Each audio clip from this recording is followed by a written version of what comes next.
Corporate exposure and practical work experience తో 4 years BS programme. పూర్తి వివరాలకు వెంటనే స్క్రీన్ పైన కనిపిస్తున్న నంబర్స్ కి కాల్ చేయండి.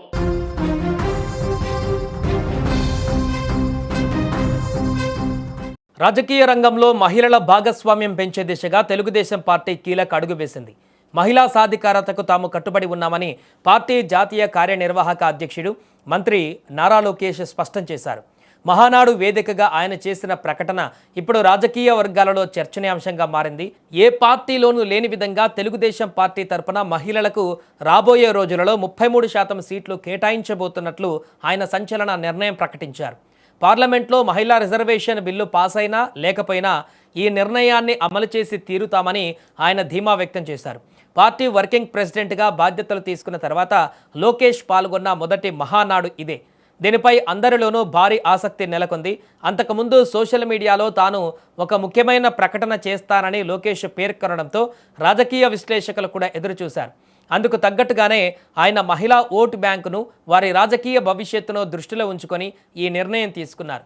పార్టీ అంతర్గత రాజకీయాలలో మహిళలకు పెద్దపీట వేయడం ద్వారా రాబోయే ఎన్నికలలో మహిళల మద్దతును మరింత బలోపేతం చేసుకోవాలని పార్టీ యోచిస్తోంది. లోకేష్ ప్రకటన పైన మహిళా నేతలు, కార్యకర్తలు ఆనందం వ్యక్తం చేస్తున్నారు. ఇక ఈ కార్యక్రమం మంగళగిరిలోని ఎన్టీఆర్ భవన్లో ఎంతో ఘనంగా జరిగింది. పార్టీ అధినేత చంద్రబాబు నాయుడు ఈ వేడుకలలో పాల్గొన్నారు.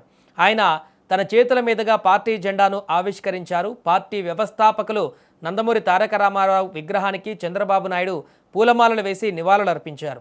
మహానాడు అంటేనే టీడీపీకి పండుగ. ఆ పండుగ వేళ లోకేష్ చేసిన ఈ ప్రకటన పార్టీ శ్రేణుల్లో నూతనోత్సాహాన్ని నింపింది. మహిళల అభివృద్ధికి తెలుగుదేశం పార్టీ ప్రాధాన్యత ఇస్తుందని, వారికి నిర్ణయాధికారాలలో స్థానం కల్పిస్తామని లోకేష్ చెప్పిన మాటలు ఇప్పుడు వైరల్ అవుతున్నాయి. గతంలో రాజకీయాలలో మహిళల పాత్ర పరిమితంగా ఉండేది. ఇప్పుడు ఆ పరిస్థితి మారుతోంది. టీడీపీ ఈ నిర్ణయం తీసుకోవడం ద్వారా ఇతర పార్టీలకు కూడా ఒక మార్గదర్శకంగా నిలిచింది.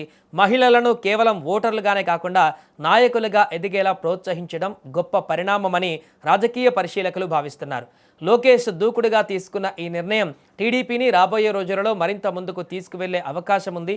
మంగళగిరి వేదికగా జరిగిన ఈ మహానాడు తెలుగుదేశం పార్టీ చరిత్రలో ఒక మైలు రాయిగా మిగిలిపోనుంది. పార్టీ అధినేత చంద్రబాబు నాయుడు నాయకత్వంలో లోకేష్ దూకుడుతో టీడీపీ సరికొత్త వ్యూహాలతో ముందుకు వెళుతుంది. మహిళా సాధికారత విషయంలో టీడీపీ తీసుకున్న ఈ నిర్ణయం ఇప్పుడు దేశవ్యాప్త రాజకీయాలలో కూడా ఒక ఆసక్తికర చర్చకు దారితీస్తోంది. పార్టీ శ్రేణులు ఈ ప్రకటనను స్వాగతిస్తున్నారు. అన్ని వర్గాల మహిళలను కలుపుకొని రాజకీయంగా వారిని శక్తివంతులను చేసే దిశగా లోకేష్ చేసిన ప్రయత్నం ఇప్పుడు అందరి దృష్టిని ఆకర్షిస్తోంది. మహానాడులో ఎన్టీఆర్ ఆశయాలకు అనుగుణంగా పార్టీని బలోపేతం చేస్తూనే సామాజిక మార్పుకు శ్రీకారం చుట్టడంపై నేతలు ప్రశంసలు కురిపిస్తున్నారు. ఇలా మహిళలకు అత్యంత ప్రాధాన్యత ఇస్తూ లోకేష్ తీసుకున్న ఈ కీలక నిర్ణయం పార్టీకి కొత్త ఊపిరి పోసింది. కేంద్ర ప్రభుత్వం, ఎన్డీఏలో ఉన్న పార్టీలందరూ మద్దతు తెలిపి మహిళల కోసం రిజర్వేషన్ డీలిమిటేషన్ బిల్ మనం ప్రవేశపెట్టాం. మనం స్త్రీ శక్తిని నమ్ముకున్న వారం. ఆ బిల్కి సంపూర్ణ మద్దతు మనం తెలిపాం.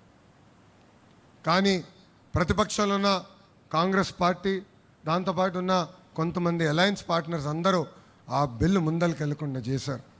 అందుకే ఈ వేదికగా నేను ఒక ప్రతిపాదన చేస్తున్నా.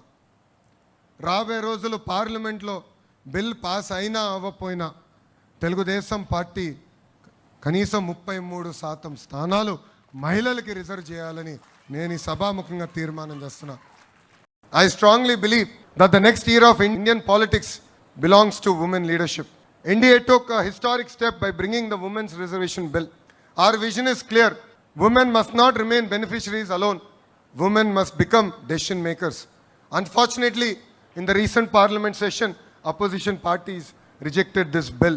Many parties talk about women empowerment during elections and forget about them after elections.